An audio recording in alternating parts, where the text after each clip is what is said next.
Hello, we're students from the Worcester Polytechnic Institute. I'm Eva. I'm Chris. I'm Trent. And I'm Leah. And for the last few months, we've been partnered with the University of Worcester and the Worcester City Council to promote sustainable behavior through a citywide Go Green Week. So Go Green Week, as the name suggests, is a multi-day event in which we have various activities that promote sustainable behaviors. Go Green Week started with People and Planet about 10 years ago, when they decided that it would be good to have events that would be held on campus to help educate students and staff about how to be more sustainable and really help spread the word about different issues. These events have now been held on multi-campuses that have been happening for several years now, and they've had a lot of success. The University of Worcester in particular has had great success with their events, so much so that the City of Worcester took notice. So a few years ago, the Worcester City Council and the University of Worcester have partnered together to hold Go Green Weeks across the city. These events are free for the public and have been widely successful. This year, we were tasked with planning, running, and evaluating the Go Green Week on campus, and this is our final product.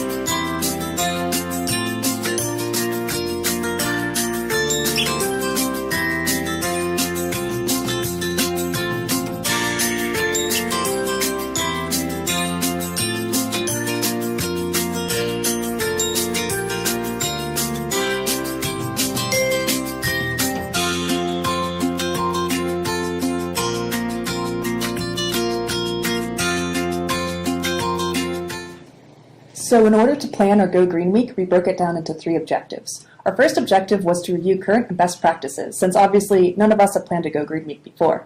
We talked with university staff and students who have run Go Green Weeks before, and from them we learned the best ways to engage the community and activities that will help promote sustainable behaviors.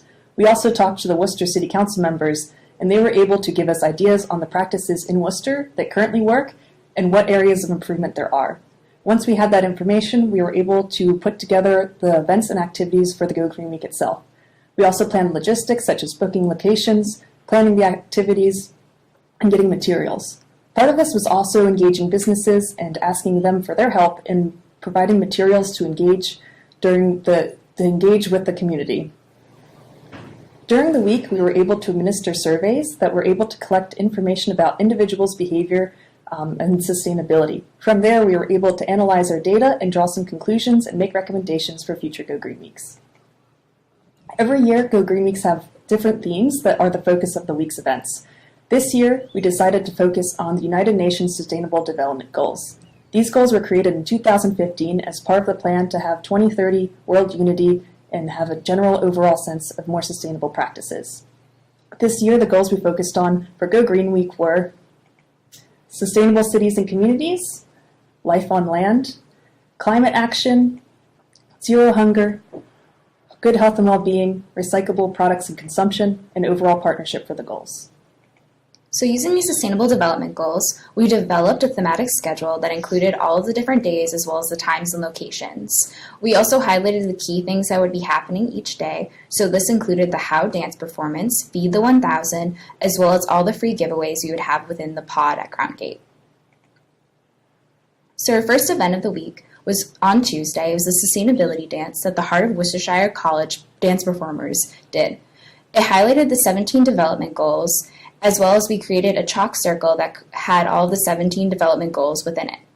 We also wrote down all of the goals on the pavement so that people passing by could read them. We also had woo bikes at this event so that people could ride e-bikes in between the dance performances that happened each half hour. On Wednesday, we had Feed the 1000.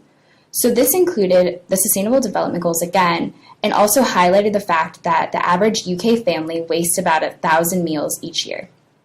We had a free soup as well as curry, and they were vegan and vegetarian so that more people could participate in the event. We also had free giveaways and flyers, as well as surveys that we were conducting during the event.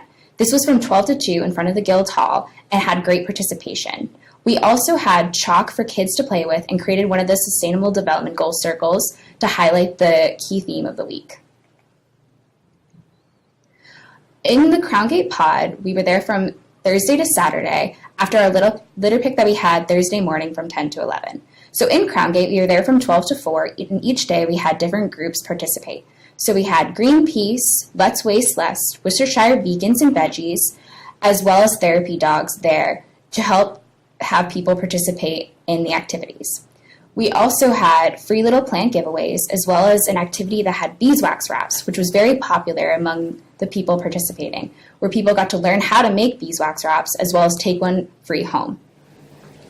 To help us analyze and evaluate Go Green Week, we collected data from Facebook and from our survey we administered throughout the week.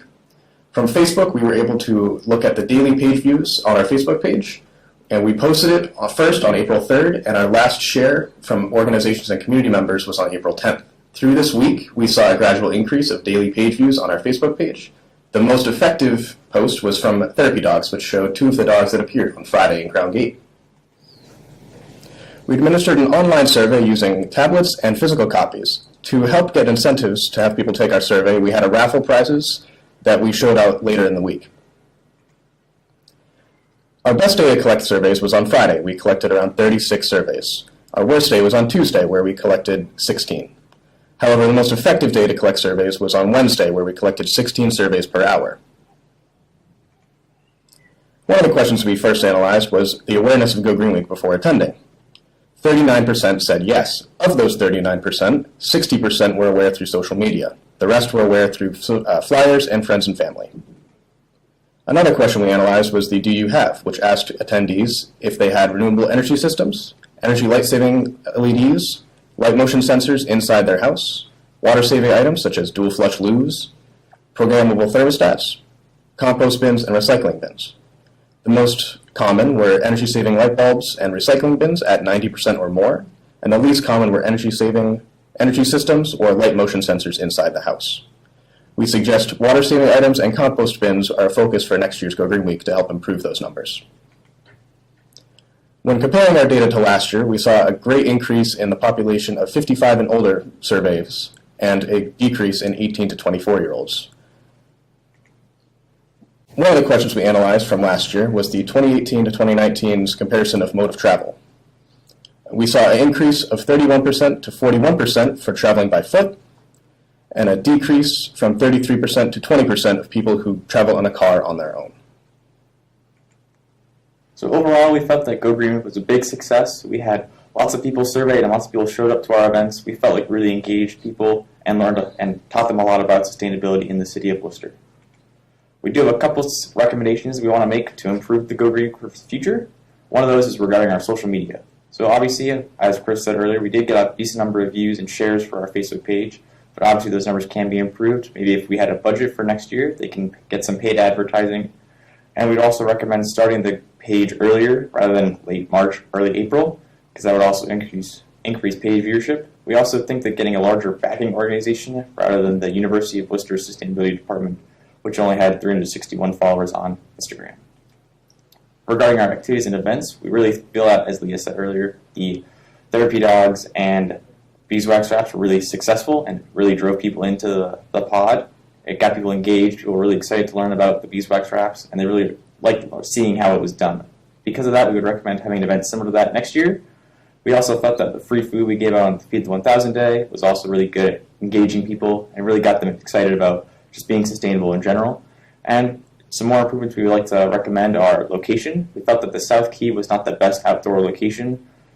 The weather was not the best on that day, we do realize, but we do feel that the Guildhall is a far more foot traffic heavy location than the South Quay. We also think that changing the times rather than always doing 12 to 4 would also help deviate the sample size more so you get more younger people rather than just the older generations that we saw. And last, we want to talk about our survey. Our sample size did improve from last year, from 127 to 147 this year. However, as you saw earlier, we had a lot of older people, so the sample size is kind of skewed in that direction, and it's also not indicative of the entire population of Worcester, which is over 100,000 people. And we also, from our survey, though, we can tell a bit about those people's behaviors. We noticed, as Chris said, that compost bins and dual and water-saving items are not very popular, so that can be a focus for next year's Go Green Week. And we also felt we had a biased question that needed rewording. We asked the public if they were enjoying the events of that day, and since the survey was given orally for the most part, people were not trying to be rude, and so would just say yes. So because of that, we would like to recommend a different question than did you enjoy the event? And as a parting thought, we just want to say that social change requires repeated actions over a long period of time from credible sources. Go Green Week can assess these behaviors, but is just one step of many to making a sustainable future. And we would also like to thank the supporting members and those who attended Go Green Week and donated funds and other items to Go Green Week. Thank you very much.